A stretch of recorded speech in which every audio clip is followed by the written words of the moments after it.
Okay, so what I'm gonna do here today is I'm gonna do a series of reports on different philosophies, and what I hope to bring across to you in this presentation is the understanding that the mystical tradition is worldwide. What is known today in the West as New Age philosophy is really indigenous people's philosophy, taken apart and packaged in such a way that is devoid of culture and meaning. And so, in in the philosophies of indigenous peoples around the world, you have an understanding of certain concepts of the divine essence, of life in general, of karma, of reincarnation, of how to interact with the world. And yet, when it was given to the West, the culture was taken out of it. And then the essence of the teachings were taken out of it. And so people in the West find themselves having to make sense of these different teachings devoid of cultural context. And so anyway, so now what I am going to do is give a presentation, talk about E5 cosmology, E5 cosmocentrics. And as we touch upon certain concepts here, I'll discuss how the esoteric philosophy is within it and how it can be found in other understandings. Now, I'm going to take this slow. I'm going to try to take it piece by piece and bit by bit, because what I've noticed is some of the concepts or some of the things that I touch upon can be heavy, can be content heavy, and I tend to gloss over it. So I'm going to go through this a little slower. This may take a little while. This may be a few videos, so bear with me, and hopefully you enjoy, hopefully you learn something. So first of all, Ifa is coming from the Yoruba people, and the Yoruba people are an ethnic group that inhabits the western region of Africa. You can find them mainly in Nigeria, Benin, Togo, and then parts of Ghana. And so there are about 60 to 70 million people worldwide, right? And so Yoruba theology, right? Let's break it down, right? What is theology? Theology, first of all, is the systematic study of the nature of the divine essence. So it's an approach. That's what theology is. Now, theology encompasses the systematic study of the nature of the divine. Cosmology. Theology encompasses cosmology, ontology, epistemology, aesthetics, and ethics. So cosmology is the science of the origin and the development of the universe. How did the universe come into being? So like in the Christian context, the beginning was the word, and that's John. That's not really the Christian context. In the beginning, the Spirit of God moved about the waters. The whole 7-day creation thing. That is, Christian cosmology and and so Ifa cosmology, we're going to explore that a little bit today. Ontology, it discusses the nature of being, right? Then you have epistemology, right, which is how you know something. How do you come to know things? How do you interact with things? How are you and things related? Aesthetics is the philosophy of harmony, how things are put together in such a way where it creates a rhythmic beauty around you. And then ethics are the moral principles that govern the behavior of individuals in society. And so that's kind of a general understanding of what theology is. Now, there was one guy, I think he was like a church father. His name was Aquinas. I think it was Aquinas, right? Thomas Aquinas. And he's kind of quoted as giving a good understanding of theology, right? So he says the things in this world are in motion. Whatever is in motion must have been put in motion by another thing. So something is in motion, and that thing, and everything in the world is in motion, and whatever is in motion must have been put in motion by a thing. And this cannot go on forever, because then there would be no first mover. In order to eliminate this ever going cycle of infinity, there had to be a first mover. In Yoruba philosophy, this prime mover is known as Olorun or Olodumare. In Christian theology, it's known as Yahweh or God.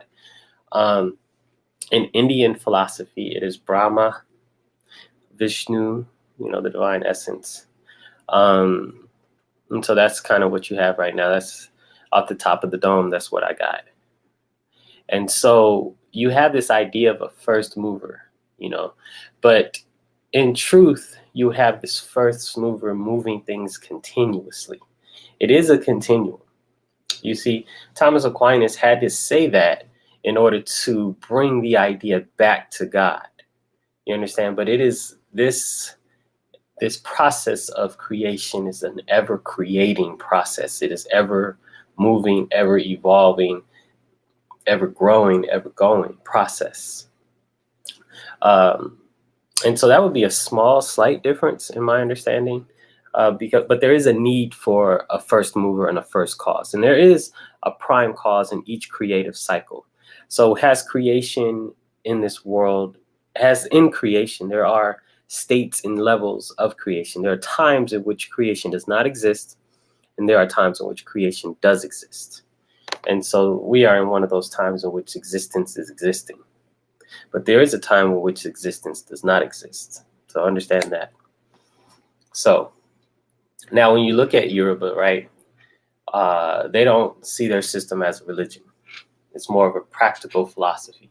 It's more of a way of life. It's their culture. So you can't go to Yoruba and ask, what is your religion? Like, I am Christian, I am Hindu. Hindu is not even a religion. Basically, only the Western faiths kind of have that. I'm Christian, I'm Muslim, I'm Jewish. That kind of puts them in a box and allows people to, categorize you. So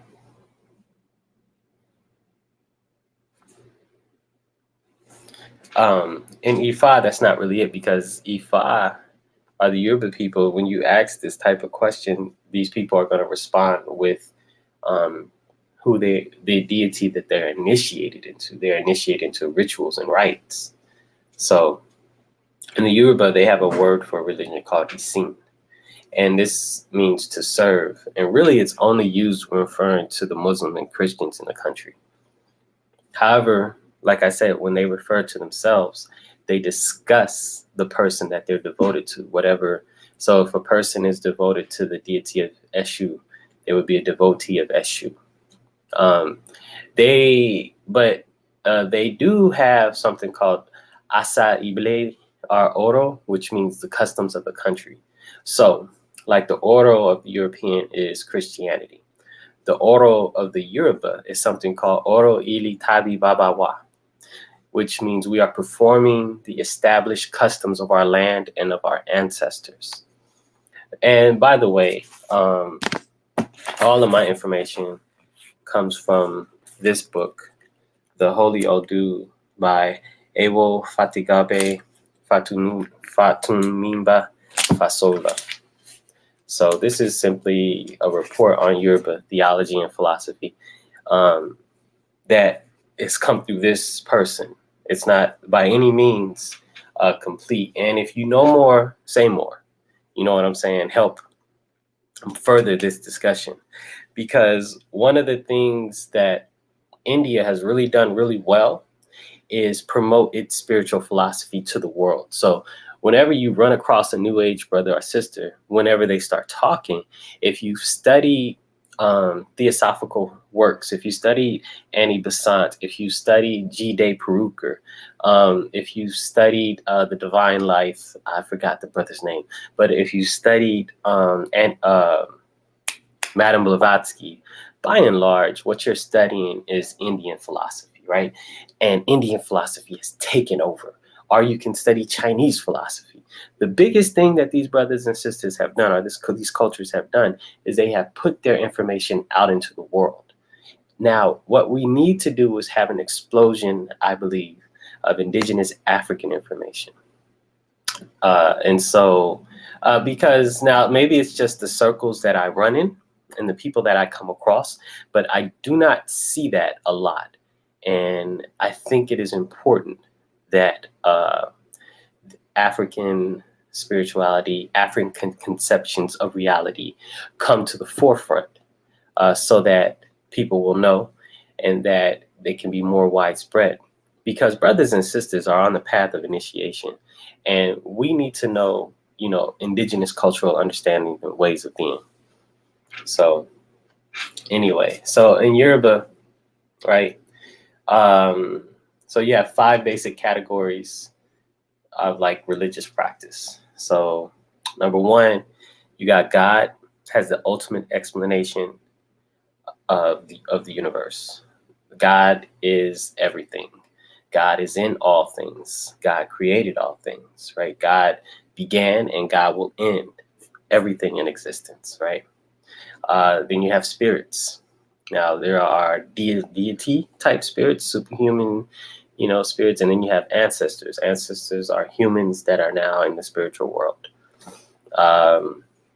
Then you have mankind, and you have that's people that are alive and unborn, animals and plants that have biological life, and then you have objects without biological life. So they have certain things that they consider without life. In the esoteric philosophy, all things have life, all things have substance, all things have sustenance. So like a rock is imbued with life. This stone, this crystal that I have on my neck is imbued with an energy. You understand? And so I'm pretty positive that they have that understanding as well. It just wasn't covered in the readings that I have. So to the Yoruba, there's a vital force that permeates the whole universe. That all things in existence carry it. They call it Ashe, right? And Eastern philosophy is called Chi. In Kemetic philosophy is called Ra. In Indian philosophy is called Kundalini. Essentially, it is the vital force of the universe that flows throughout all things. Your Ashe can be strengthened and built up, as well as squandered and wasted. Now, in the Yoruba philosophy, some people are endowed with the knowledge and ability to tap into, use, or manipulate this vital force. So, and they're talking about people either initiated into the way or people that are born. So let's discuss that concept, right? If someone is born into a way of life in which they can automatically, manipulate this life force, that means in times past, understand, because they have an understanding of reincarnation, in which you progress upon life after life. They have been initiated into how to understand the proper use or the use of this vital force. So they are what in Indian philosophy would be called enlightened beings, so to speak. They come to the planet with a knowledge already of how to manifest or how to work with the energy of the planet.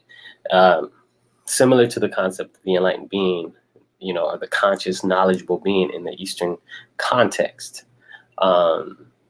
I don't know about the Western context. You don't really have that, per se. I can't really call it. They might praise someone who's highly devoted and knowledgeable of biblical text and things of this nature, but I don't think they have an understanding of someone who is naturally endowed with an ability to interpret the laws of the universe. That's not really something that the Christians have in their motif per se. That's primarily because of the battles and the councils that took place in the early development of Christian history. So they ripped and they stripped all of that information from them. And so that's pretty bad. That's pretty bad for them because the people that are born, because reincarnation happens, and then the people that are born in that context, in times past have been persecuted. In times present, they create these new philosophies and trying to mix the understanding of the old wisdom ways of Christianity with the modern context. And then they get ostracized by the dominant Christian community and so on and so forth. So as far as realms, Yoruba theology has different realms, but nature is not separate from the invisible realm. So the physical realm and the invisible realm are not separate. They intermingle and correlate, right? So a person might, like myself, would have an intimate connection with the invisible realm, with my ancestors, with deities, and so on and so forth, and other beings that inhabit it. So at all points in times, this takes away the concept that you are alone. You're never alone. You understand what I'm saying? At every point in time, there are beings that are related to you that have an intimate connection with you, around you, surrounding you, and helping you to grow. And so for the Yoruba, it's really important to keep communication with these realms for assistance in one daily life. And this is done through the process of the altar, like feeding your ancestors and so on and so forth. And so keeping this connection alive. In ancient Egypt, you can find documents where, you have people, and see, this is, so Sheikh Anta Diop wrote The Cultural Unity of Black Africa. So what you have in Africa is these traditions that you can find all over Africa. One of those traditions is the continuity of life and the interconnection of life between realms, right? And so in ancient Egypt, you can find documents where people are writing to their ancestors.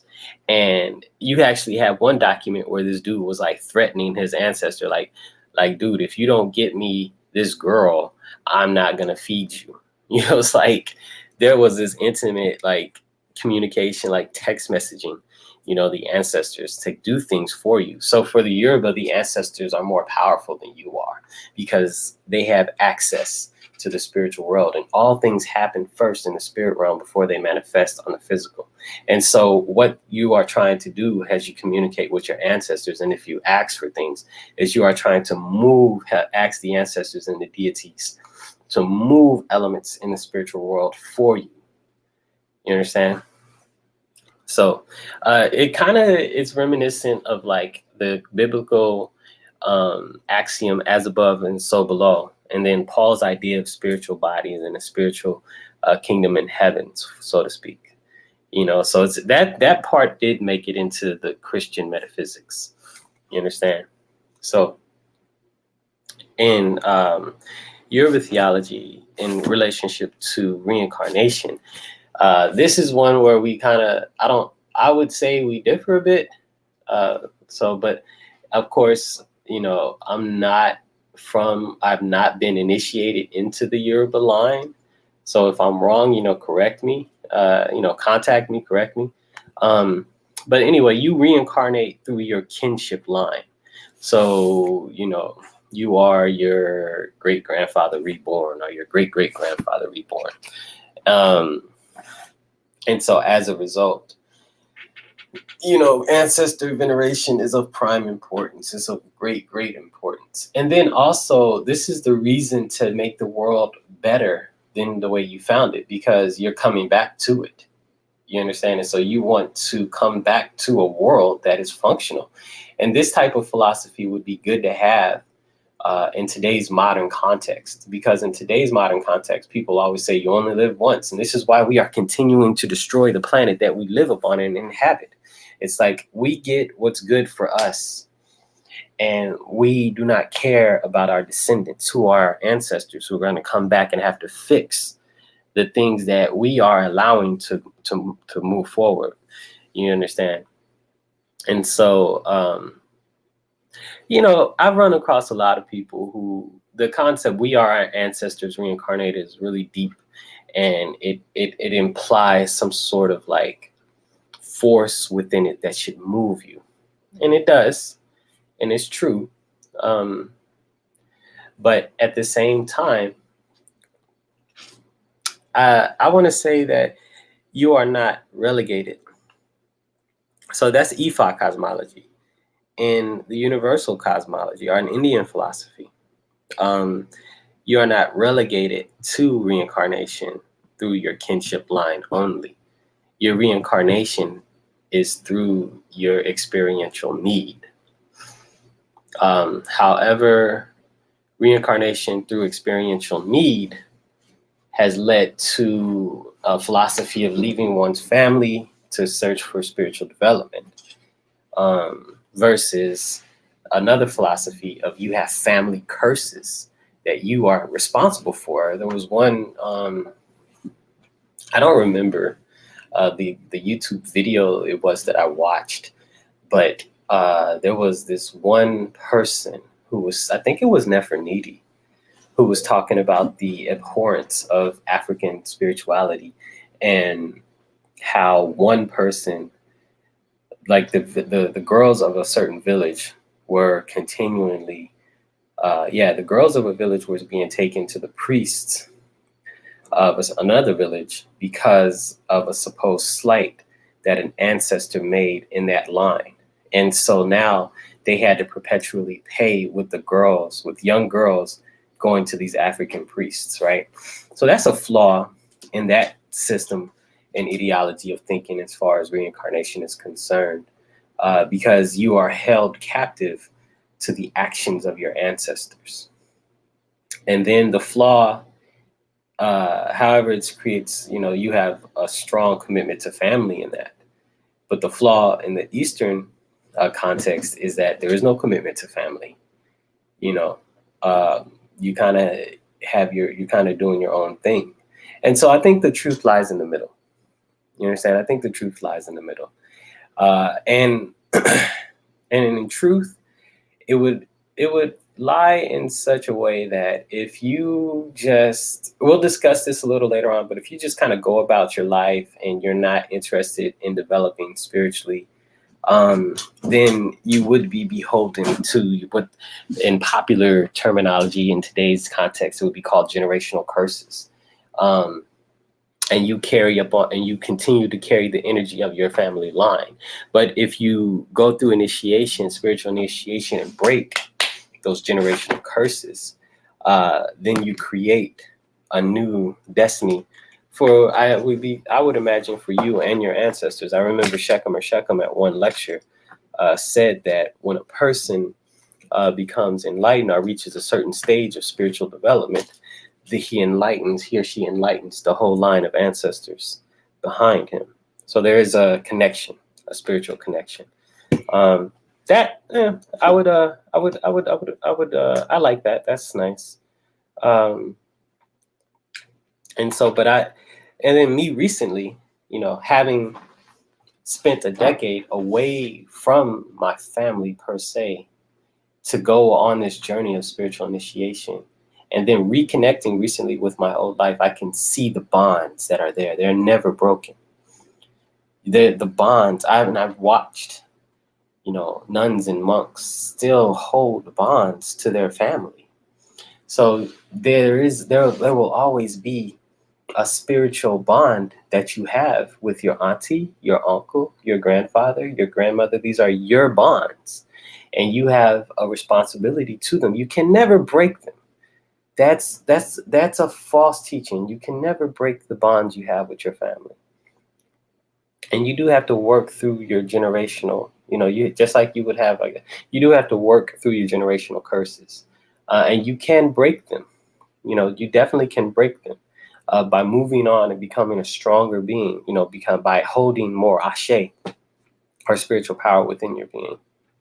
So we also pass through, in Yoruba philosophy, we also pass through many lifetimes with a specific destiny to fulfill in each incarnation.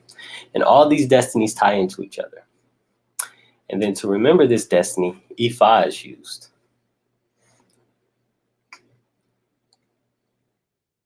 So I want to, a little later on, we'll discuss it, but I'll touch on it a little bit right here. As you come through your life, right? As you come into this life, right? You go to a space to receive your destiny, right? And then you take your destiny to Olodumare to be reviewed, and you come to Earth. And then through the birthing process, you forget your destiny. This is kind of a common teaching, even in the esoteric philosophy of the West, and so on and so forth. But so recently, Shekhem came out with a book, Light on Kundalini Yoga, and he discussed the importance of the Nirvana chakra, right? The Nirvana chakra holds within it your specific destinies, your energy patterns that you have built up over lifetimes.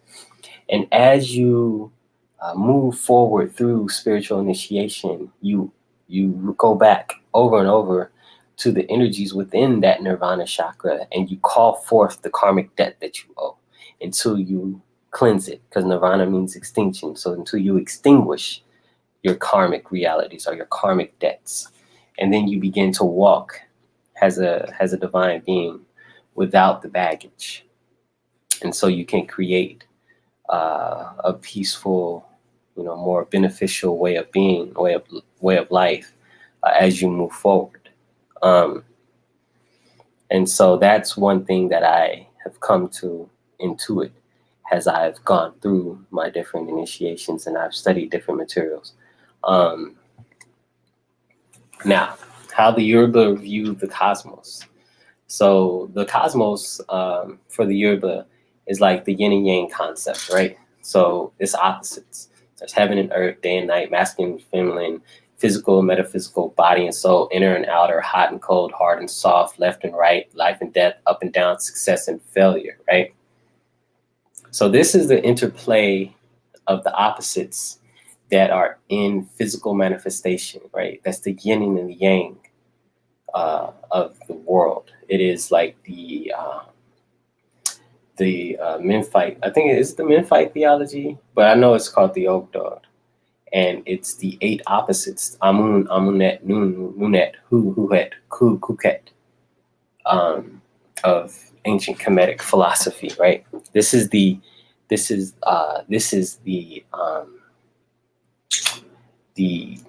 continuity of thought that you find not only on the African continent, but in indigenous peoples worldwide.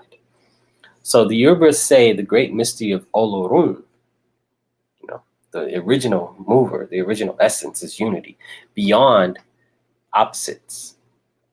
So Olorun has what is called Oro, and that's when the Ashe of God. Oro is the Ashe of God.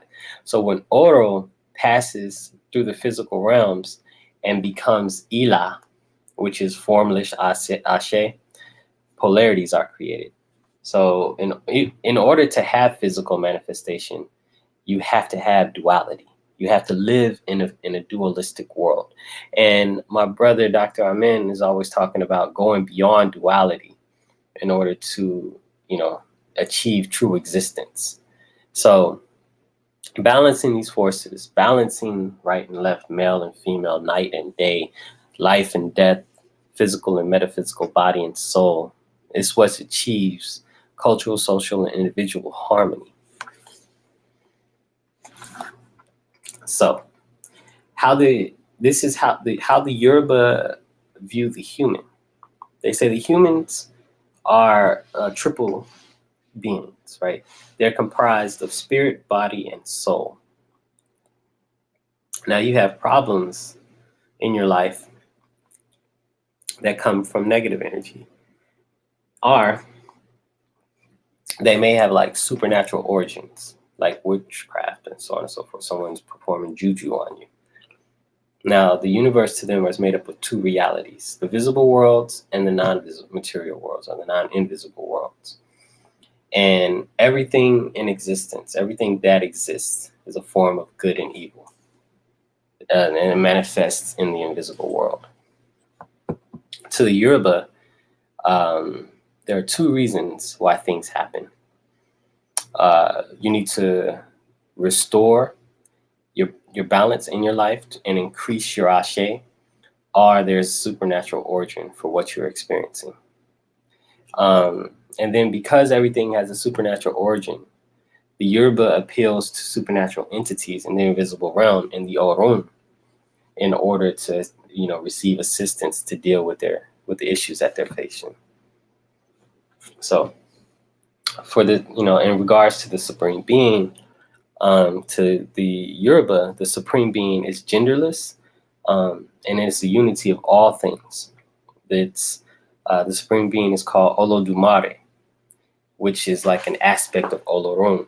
And Olorun is the portal that births the universe. Olodumare is the portal that births the universe. Odu, the 16 figures, can be interpreted as a womb or a portal through which you can understand the energy that's manifesting in the universe. So Olodumare is also known as the rainbow serpent that comes forth from the darkness of the womb. Odu also is considered the powerful deity. Now, the earth deity is called Onileye or Aye, and it's feminine. And the Odu is feminine as well. And all of this power, the Odu, is accessed through a person that's called a Babalao. A Babalao is a person who's gone through spiritual initiation to learn the systems of Ifa cosmology and Ifa theology in order to help brothers and sisters on the planet. And the Babalao's power resides in Odu. So the Babalao refers to the feminine essence in order to access divine knowledge. It's very different than a Christian cosmology, in which a man refers to a manly essence in order to access divine power. So there's also the understanding of complementary duality, which males and females are equally, the male and feminine energy is equally empowered.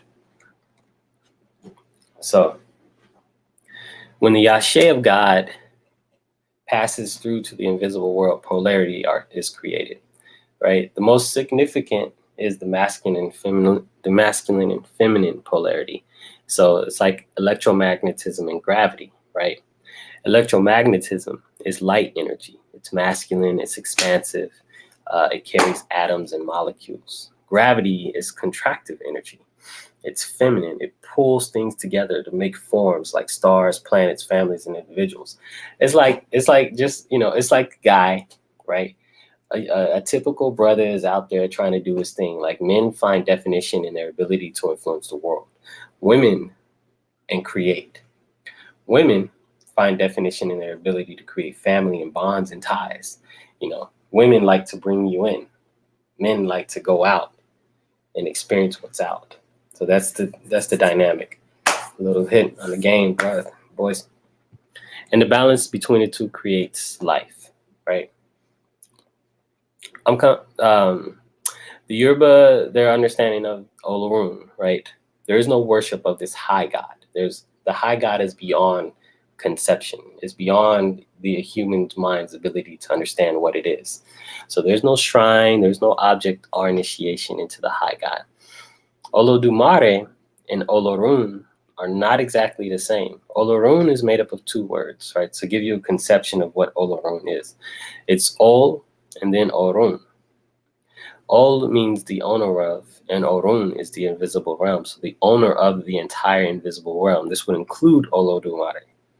And Olodumare, its name is Ol again, owner of, Odu Sumare, Odudu Sumare, which could be interpreted as owner of the dark womb from which the rainbow serpent came.